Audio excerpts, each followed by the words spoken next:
Tengan todos un buen día, es un gusto poder saludarles. En esta oportunidad vamos a hablar acerca de la Norma Internacional de Información Financiera número 16, la cual trata acerca de arrendamientos. Bien, como toda norma está establecida por un objetivo y por un alcance.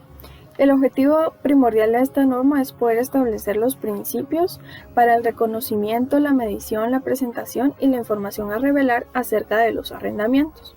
El objetivo de esta norma también es poder asegurar que tanto los arrendatarios como los arrendadores proporcionen información que sea relevante y fiel, que se pueda usar como una base a los usuarios de los estados financieros y que con ella puedan evaluar con mayor claridad cuál es el efecto que los arrendamientos tienen sobre la situación financiera, el rendimiento financiero o bien los flujos de efectivo de una empresa.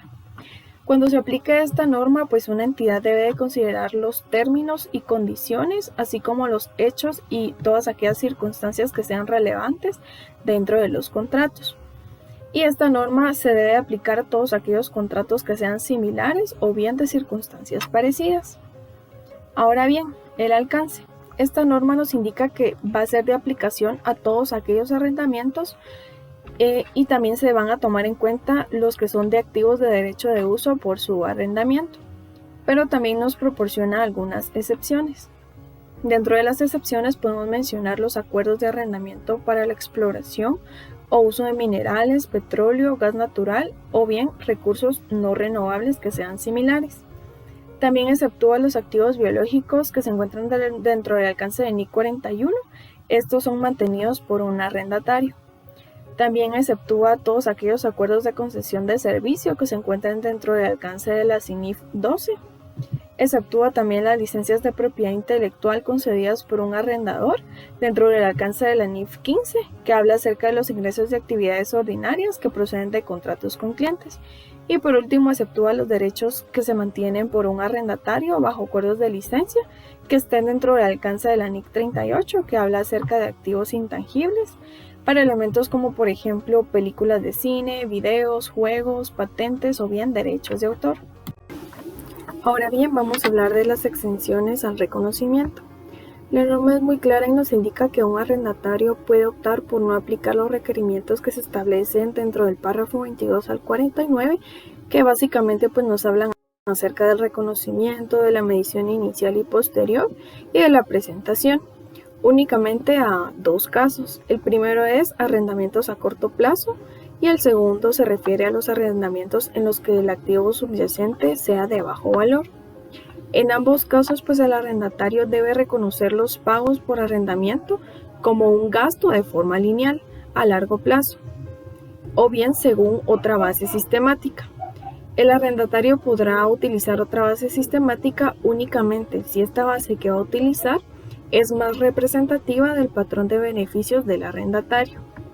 También nos indica esta norma que si un arrendatario contabiliza los arrendamientos a corto plazo, exceptuando, como les mencionaba anteriormente, el párrafo 22 al 49, debe considerar el arrendamiento como un arrendamiento nuevo únicamente si hay una modificación del arrendamiento o bien se haya producido un cambio en el plazo del arrendamiento, como por ejemplo el arrendatario ejerza una opción no incluida anteriormente en su determinación del plazo del arrendamiento. Y por último, también nos menciona que la elección para los arrendamientos a corto plazo se debe realizar por la clase de activo subyacente, con el que se relaciona directamente el derecho de uso. La elección de los arrendamientos en los que el activo subyacente es de bajo valor puede hacerse de arrendamiento por arrendamiento. Identificación de un contrato. Al iniciar un contrato, una entidad evaluará si el contrato es o contiene un arrendamiento. Si este contrato posee un arrendamiento, este transmite el derecho de controlar el uso del activo. El periodo del tiempo puede describirse en términos de cantidad de uso de un activo identificado y si este va a ser sustituible. Se evaluará únicamente si los términos cambian en el contrato.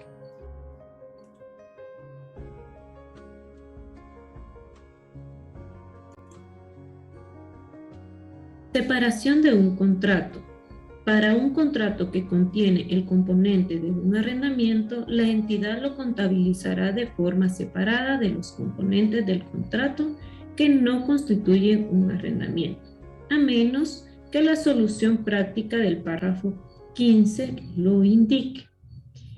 Este establece que se contabilizará si se tratase de un componente de arrendamiento único. El arrendamiento puede beneficiarse del uso de un activo subyacente por sí mismo o en conjunto con otros recursos. El contrato puede incluir un componente por pagar por actividades y costos, pero no dan lugar a un componente separado, pero sí se considera parte de la contraprestación total de los componentes identificados por separado.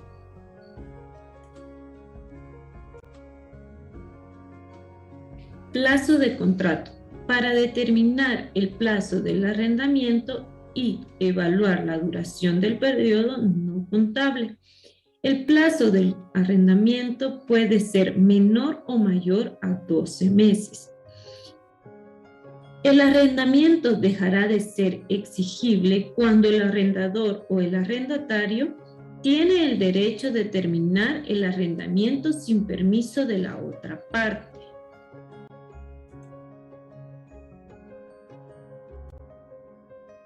Del arrendatario. En la NIP 16 nos indica que el arrendatario reconocerá en la fecha de inicio un activo por el derecho de uso y un pasivo por arrendamiento. Es decir, por ejemplo, el arrendatario reconocerá el activo, que puede ser una maquinaria arrendada, y reconocerá un pasivo, que sería la obligación de pago. Medición inicial del activo por derecho de uso. Un arrendatario medirá un activo por derecho de uso al costo. El costo incluye los pagos realizados antes o a partir del inicio del arrendamiento, los costos directos iniciales incurridos en el arrendatario y una estimación de los costos en caso de que el arrendatario restaure el activo subyacente a los términos o condiciones del arrendamiento. En la medición inicial del pasivo por arrendamiento, un arrendatario medirá el pasivo por arrendamiento al valor presente de los pagos por arrendamiento que no se hayan efectuado el pago a esa fecha. Dichos pagos se descontarán utilizando la tasa de interés implícitas en el arrendamiento, y si en caso no se puede determinar dicha tasa, se estaría utilizando la tasa incremental por préstamos del arrendatario. Para la medición posterior del activo por derecho de uso, después de la fecha del inicio, un arrendatario medirá un activo por derecho de uso aplicando el método de costo, a menos de que ya aplique otro método de medición. Y para la medición posterior del pasivo por arrendamiento, después de la fecha de inicio, un arrendatario medirá un pasivo por arrendamiento cuando se incremente el importe en libros para reflejar el interés, reduciendo el importe en libros para reflejar los pagos realizados, y cuando se mida nuevamente el importe en libros para reflejar las nuevas mediciones o modificaciones del arrendamiento. En el modelo de costo nos dice que para aplicar este método de costo, un arrendatario medirá un activo por derecho de uso. Por ejemplo, una maquinaria se contabilizará por su costo menos la depreciación acumulada y el importe acumulado de las pérdidas por el deterioro de valor, y ajustando por cualquier nueva medición del pasivo por arrendamiento. En otros métodos de medición, un arrendatario puede aplicar el método de valor razonable de la NIC 40 si los activos por derecho de uso cumplen con la definición de propiedad de inversión, o bien puede aplicar el modelo de revaluación de la NIC 16 para todos los activos por derecho de uso relacionados con propiedad, planta y equipo. Presentación. Un arrendatario debe de presentar la información de la siguiente forma en sus estados financieros. Primero, en el estado de situación financiera o en las notas, debe indicar los activos por derecho de uso y los pasivos por arrendamiento separado de los otros activos y pasivos, o si no los presenta de forma separada, debe revelar en las notas qué partidas del estado de situación financiera lo integran. Como segundo punto tenemos el estado de resultados del periodo o el otro resultado integral. En este se debe presentar el gasto por intereses por el pasivo en arrendamiento. De igual forma, la norma nos recomienda que sea de forma separada. Tenemos también el estado de flujos de efectivo, el cual debe clasificar en los siguientes 3 puntos. Primero, los pagos de efectivo por arrendamiento dentro de las actividades de financiación. Segundo, los pagos en efectivo por la parte de intereses por arrendamiento, siempre aplicando los requerimientos del ANIC 7, flujo de efectivo.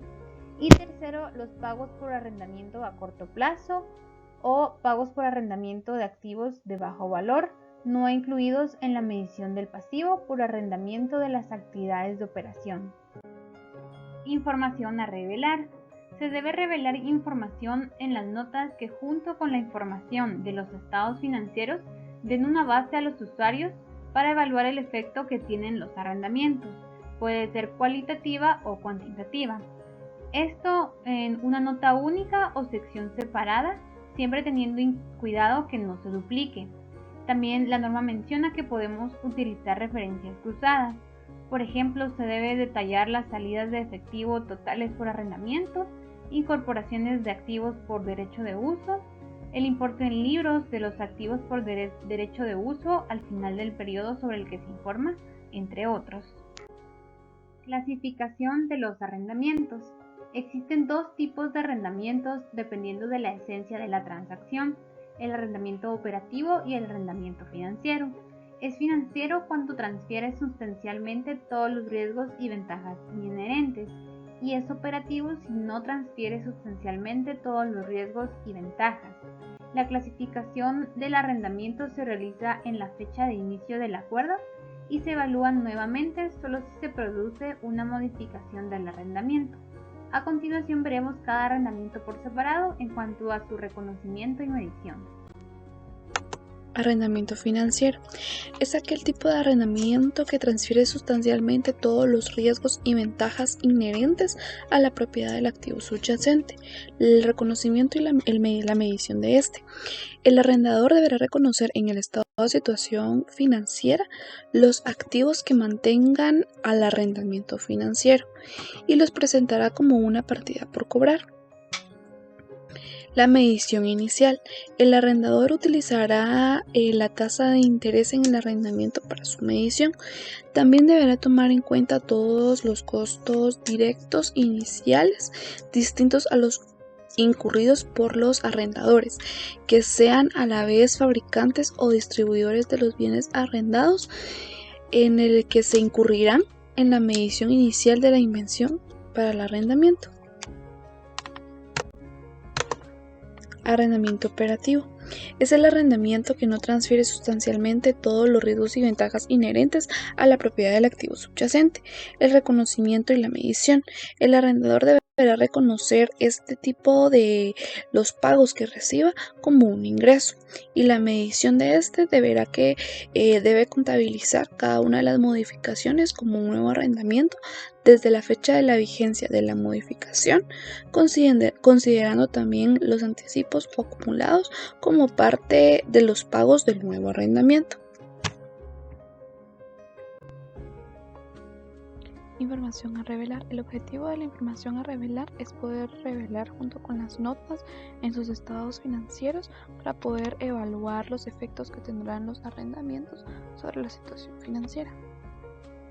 Información a revelar. Para los arrendamientos financieros, la información que debe revelarse es resultados de las ventas, los ingresos financieros sobre la inversión neta en el arrendamiento, el ingreso relativo a los pagos por arrendamiento variables no incluidos en la medición de la inversión neta en el arrendamiento. Para arrendamientos operativos, el ingreso del arrendamiento revelado por separado, el ingreso relacionado con pagos por arrendamientos variables que no van a depender de un índice o una tasa. Y por último, el arrendador deberá revelar información cualitativa y cuantitativa, por ejemplo, naturaleza de las actividades por arrendamientos del arrendador, la forma en la que el arrendador va a gestionar el riesgo asociado con cualquier derecho que conserve sobre los activos subyacentes. Buenos días a todos, continuando con el tema de transacciones de venta con arrendamiento posterior. La norma establece que es una transacción de venta posterior cuando la entidad, quien es el arrendatario, transfiere un activo a otra entidad, que en este caso es el arrendador. Seguido, el arrendatario toma en arrendamiento ese activo del arrendador y debe contabilizar un contrato de transferencia y el arrendamiento. Se debe tomar en cuenta que la compra se debe contabilizar aplicando la NIF y la contabilización del arrendamiento según lo que indica la NIF 16. Evaluación si la transferencia del activo es una venta. La norma nos dice que se debe aplicar los requerimientos de la NIF 15 para determinar cuándo satisface una obligación de desempeño. Asimismo, establecer la transferencia de un activo que se contabiliza como una venta del mismo. La NIF 15 nos dice que se debe evaluar si un cliente obtiene el control de un activo y si la entidad reconsiderará cualquier acuerdo por recompra del activo. Excepción temporal que surge de la reforma de la tasa de interés de referencia. Nos dice la norma que como solución práctica a un arrendamiento se puede aplicar el párrafo 42 para contabilizar la modificación de un arrendamiento requerida por la reforma de la tasa de interés de referencia. En este caso, esto solo si se cumple con la modificación, si es necesaria, como consecuencia de la reforma de la tasa de interés. Y la nueva base para la determinación de los pagos por arrendamiento. Asimismo, hay otras modificaciones de arrendamiento, además de las requeridas por la reforma de la tasa de interés de referencia. Un arrendatario utilizará los requerimientos aplicables de esta norma para contabilizar todas las modificaciones del arrendamiento realizadas al mismo tiempo, incluyendo las requeridas por la reforma de la tasa de interés de referencia. Esta ha sido nuestra presentación acerca de NIF 16, arrendamientos. Muchas gracias por su atención.